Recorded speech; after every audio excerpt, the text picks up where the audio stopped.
Movie के start में हमें एक लड़की एमा को दिखाया जाता है जो विंडो से बाहर एक कैट को देख रही थी जो कि पानी में डूब रही है।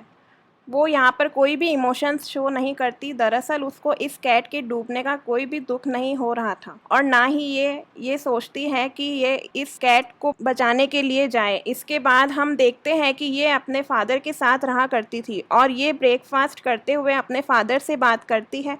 तभी इसकी आंट इसके घर पर आती है जो एमा की न्यू बेबी सीटर के बारे में बात करती है। एक्चुअली एमा की पहली सीटर थी, उसके घर में उसकी देखभाल किया करती थी।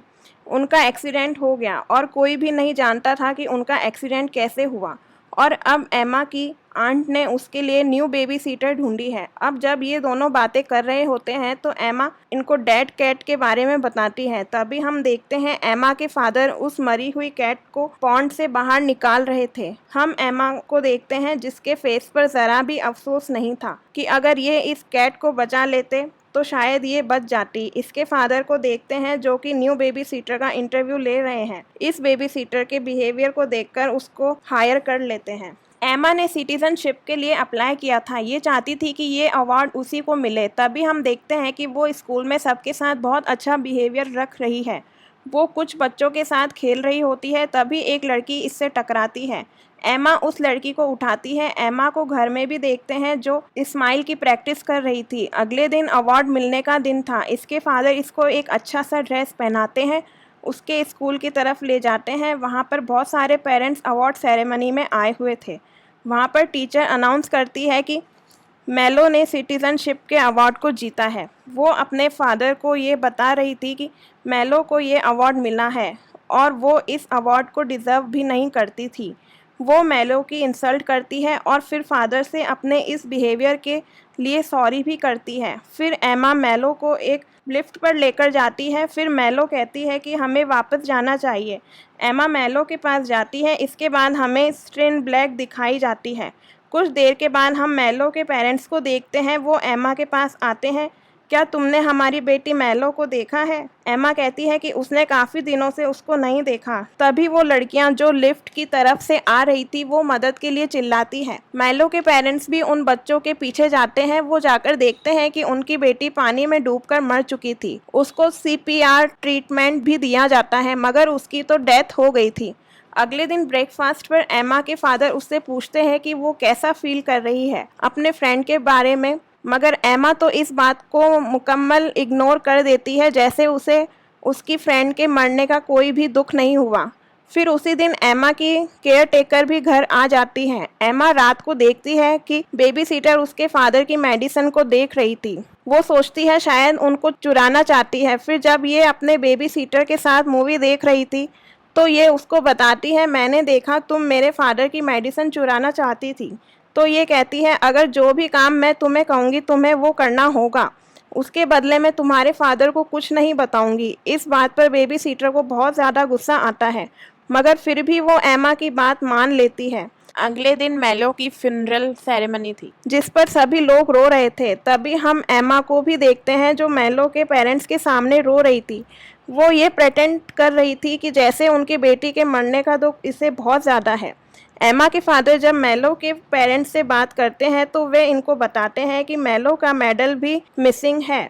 एमा के फादर ये बात सुनकर बहुत ज़्यादा परेशान हो गए। उसी रात एमा के फादर लॉन्ड्री के लिए जब एमा के रूम में कपड़े लेने के लिए जाते हैं तो वहाँ पर मेलो का मेडल मिलता है। तभी इनको एमा पर शक हो गया था कि वहाँ पर ये कुछ पिक्स को देखते हैं जिसमें एमा कब से मेलो को घूर रही है। इनको अपनी बेटी पर शक हो गया था। अगले दिन एमा की टीचर ऑफिसर के साथ एमा के घर पर आती है। वो आकर एमा के फादर से बात करती है और बताती है कुछ बच्चों ने एमा को क्लिफ पर मेलो के साथ देखा था उसकी डेथ से पहले।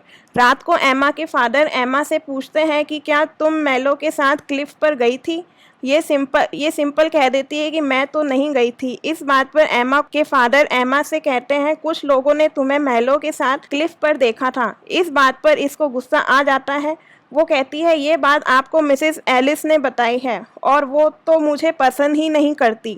नेक्स्ट डे हम उसी बेबी सीटर को देखते हैं जो एमा के फादर के वर्किंग प्लेस पर जाती है और वहाँ पर सिगरेट पीने की परमिशन मांगती है।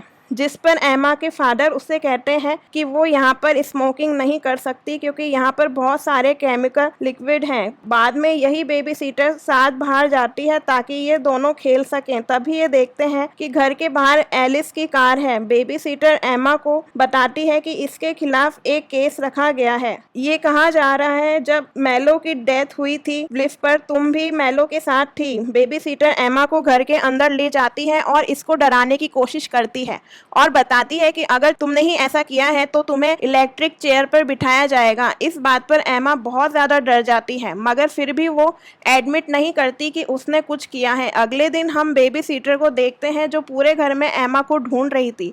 तभी हमें रूफ पर एक वेस्प को दिखाया जाता है। एमा की टीचर जो ड्राइव कर अपने घर जा रही थी, तभी एक वेस्प उनको डिस्ट्रैक्ट करता है और फिर हम उनकी कार की बैक सीट पर एक वेस्प नेस्ट देखते हैं जो कि एमा ने ही उनकी कार में रखा था। उसने ये प्लान किया था कि किसी तरह इसके टीचर की भी डेथ हो जाए एक्सीडेंट से।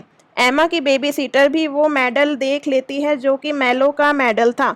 अब वो इस मेडल को ले जाकर एमा के फादर के रूम में लैंप पर लटका देती है ताकि वो पकड़ी जाए। एमा जब अपने फादर के रूम में आती है तो वो फौरन से उस मेडल को अपने पीछे छुपा लेती है। एमा के फादर इस बात को नोटिस कर लेते हैं और फिर वो एमा को बहुत ही प्यार से अपने पास बिठाते हैं और कहते हैं कि बेटा, ये मेडल तुम्हारे पास कहाँ से आया। एमा खुद से ये स्टोरी बना देती है कि मेलो ने खुद उसको ये मेडल दिया था। अगले दिन एमा के फादर जब ऑफिस जा रहे होते हैं तो ये रास्ते में थेरेपिस्ट को भी कॉल करते हैं क्योंकि ये चाहते थे कि ये अपनी बेटी को किसी साइकेट्रिस्ट को दिखाएं। तभी रास्ते में देखते हैं कि किसी का एक्सीडेंट हुआ है। दूसरी तरफ हम एमा को देखते हैं जो अपनी बेबी सीटर से पूछ रही थी, क्या तुमने ये लैंप पर मेडल रखा था, और वो बहुत ज़्यादा गुस्से में थी। तभी एमा के फादर वहाँ आ गए थे और एमा को अपने साथ ले जाने का कहते हैं और अपना वो मेडल भी ले लो जो तुमने मेलो से लिया था, और फिर ये इसको मेलो के घर ले जाते हैं। एमा इस मेडल को मेलो की मदर को रिटर्न कर देती है। मेलो की मदर बहुत ज़्यादा कंफ्यूज लग रही थी इस मेडल को लेते हुए। तभी वो एमा के फादर को बताती है कि मिस एलिस की डेथ हो गई है कार एक्सीडेंट की वजह से। एमा जब ये सुनती है वो ऐसा प्रिटेंड करती है, वो रोने लग जाती है और कहती है वो उसकी फेवरेट टीचर थी। अब जब ये अपने फादर के साथ घर वापस आ रही थी तो ये रास्ते में बिल्कुल ही भूल जाती है अपनी टीचर की डेथ के बारे में। वो अपने फादर से कह रही थी कि वो अपने घर जाकर बेबी सीटर के साथ कुकीज को बेक करेगी। इसके फादर इसके इस बिहेवियर पर बहुत ही ज़्यादा परेशान और हैरान थे। नेक्स्ट डे हम देखते हैं एमा के फादर जो कि अपनी वर्किंग प्लेस पर काम कर रहे थे। उनकी रूफ पर वह वास्प जो कि पहले था अब वो गायब हो चुका था और अब उनको ये शक हो रहा था कि शायद मिसेस एलिस की डेथ में भी उनकी बेटी का हाथ है। फिर हम एमा की साइकेट्रिस्ट को देखते हैं जिसकी एमा के साथ फर्स्ट मीटिंग थी। अब वो साइकेट्रिस्ट एमा के फादर को बताती है कि आपकी बेटी बिल्कुल नॉर्मल बच्चों की तरह है, उसको कोई भी प्रॉब्लम नहीं है, क्योंकि एमा ने इस सेक्रेटरिस्ट को भी अपनी बातों में पागल बना दिया था। नेक्स्ट डे एमा की बेबी सीटर उसको जाकर कहती है मैं तुम्हारी स्टेप मदर भी बन सकती हूँ क्योंकि तुम्हारे फादर मुझे लाइक करते हैं। इस बात पर एमा को बहुत ज़्यादा गुस्सा आ जाता है और वो जाकर अपने फादर से पूछती है कि क्लोई मुझे कह रही है कि वो मेरी स्टेप मदर बनना चाहती है, क्या आप उसको लाइक करते हो। इस बात पर इसके फादर इसको कोई भी आंसर नहीं करते और वहाँ से चले जाते हैं। तभी हम रात को देखते हैं क्लोई जब टीवी देख रही थी तो उसको आउट हाउस से शोर सुनाई देता है। वो एमा को ढूंढने के लिए फिर से बाहर जाती है और बाहर जाकर एक शैडो देखती है। ये फौरन से आउट हाउस में चली जाती है। तभी वहाँ पर आउट हाउस के कोई डोर बंद कर देता है। ये आउट हाउस में फंस चुकी थी और तभी हम देखते हैं कि आउट हाउस में आग लग जाती है। क्लोई जो कि विंडो से देखती है बाहर एमा खड़ी थी और एमा ने ही इस आउट हाउस में आग लगाई थी। हम क्लोई को देखते हैं जो आग में जलकर वहीं पर मर जाती है। जब ये बात एमा के फादर को पता चलती है तो वो जल्दी से फायरमैन को बुलाते हैं। वो आकर जल्दी से आग बुझाते हैं मगर उस वक्त क्लोई की डेथ हो गई थी। इसके बाद रात को एमा के फादर उसके रूम में आते हैं और आकर पूछते हैं कि क्या तुम्ही ने माइलो को हर्ट किया था। वो कहती है कि बेटा मैं तुम्हें बचाने के लिए सब कुछ करूँगा मगर तुम्हें मुझे सब सच बताना होगा। इस बात पर एमा अपने फादर को बताती है कि हाँ मैंने ही माइलो को नीचे गिराया था। एमा के फादर इससे पहले बेबी सीटर के बारे में भी पूछते हैं तो वो कहती है कि हाँ, उसने मेरा गुस्से से हाथ पकड़ा था, जिस पर मैंने उसे स्टेयर से धक्का दे दिया था। एंड पर उसके फादर उसे क्लोई के बारे में पूछते हैं। अब एमा को और भी ज़्यादा गुस्सा आ गया था।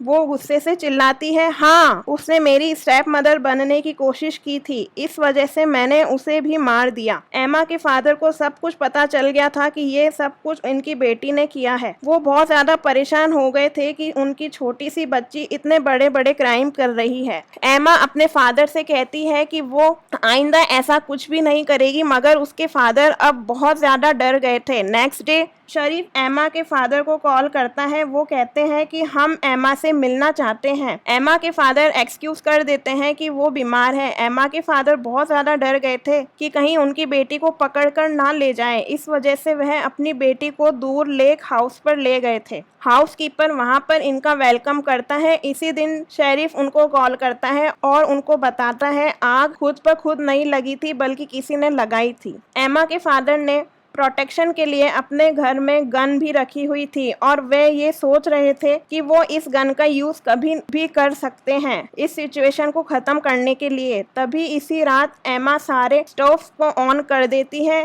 ताकि इसके फादर गैस से मर जाएं। घर के डोर्स को बंद कर देती है और खुद घर से बाहर चली जाती है। तभी एमा के फादर की आंख खुल जाती है। जब गैस को सेंस करते हैं वो फौरन से विंडो और दरवाजे खोल देते हैं। जब वो अपनी बेटी को बाहर देख रहे होते हैं वो समझ गए थे उनकी बेटी ने ही उनको मारने की कोशिश की है। वो अपनी बेटी के पास जाते हैं और उससे पूछते हैं कि तुमने ऐसा क्यों किया। वो गुस्से से कहती है कि अगर आप मर भी जाएं तो मेरी आंट बहुत अच्छी है, मैं उनके साथ रह लूँगी। उसके फादर उसको बहुत ही आराम से घर ले आते हैं और फिर रात को इसको हॉट चॉकलेट में ड्रग्स डालकर दे देते हैं। नेक्स्ट सीन में हम देखते हैं कि एमा अपने फादर के सामने खड़ी है जिसके हाथों में गन है। वो अपने हाथों से अपने फादर को शूट करती है, मगर ये बोनट इसके फादर को नहीं लगती। वो बुलेट जाकर पिलो में लग जाती है। तभी इसके फादर जग जाते हैं और कहते हैं कि तुम अब तक जाग रही हो। तो एमा कहती है, अब आपने मेरी हॉट चॉकलेट में ड्रग्स मिला दी थी, जिससे कि मैंने अपनी हॉट चॉकलेट को आपसे रिप्लेस कर दिया। एमा अपने फादर को शूट करना चाहती थी, मगर तभी इसके फादर गन छीन लेते हैं। एमा जल्दी से 911 पर कॉल करती है और बाथरूम में जाकर छुप जाती है। ये कॉल कर कर बताती है कि इसके फादर इसको मारना चाहते हैं। इनका गार्ड भी गन की आवाज़ सुनकर वहाँ पर आ गया था। ये आकर देखता है कि एमा बाथरूम में छुपी हुई है और इसके फादर इसको गन पॉइंट पर लेकर खड़े हैं। गार्ड एमा को बचाना चाहता था, मगर तभी एमा के फादर अपनी बेटी को शूट करने के बजाय खुद को ही शूट कर लेते हैं। एमा देखती है कि उसके फादर ने उसी के सामने खुद को शूट कर लिया था। मूवी के लास्ट सीन में हम एमा की आंट को देखते हैं जो कि उसको लेने के लिए आई है। वो उसको हक करती है और कहती है, तुम्हारे फादर तो एक सिक इंसान थे जो सबको यह कह रहे थे कि तुमने ही सबको मारा है। ऐसा कैसे हो सकता है। इसका मतलब ये था कि एमा की आंट उस पर बहुत ज़्यादा बिलीव करती थी। और इसी के साथ ही मूवी यहीं पर एंड हो जाती है। हेलो गाइस, आपको ये मूवी का हिंदी एक्सप्लेनेशन कैसा लगा और आगे आप कौन सी मूवी का एक्सप्लेनेशन सुनना चाहेंगे, कृपया कमेंट में लिखकर बताएं और मेरे इस चैनल को लाइक और सब्सक्राइब जरूर करें। और हाँ, बेल आइकन दबाना मत भूलिएगा, जिससे आपको समय समय पर आने वाली मूवीज़ की नोटिफिकेशंस मिलती रहे। धन्यवाद।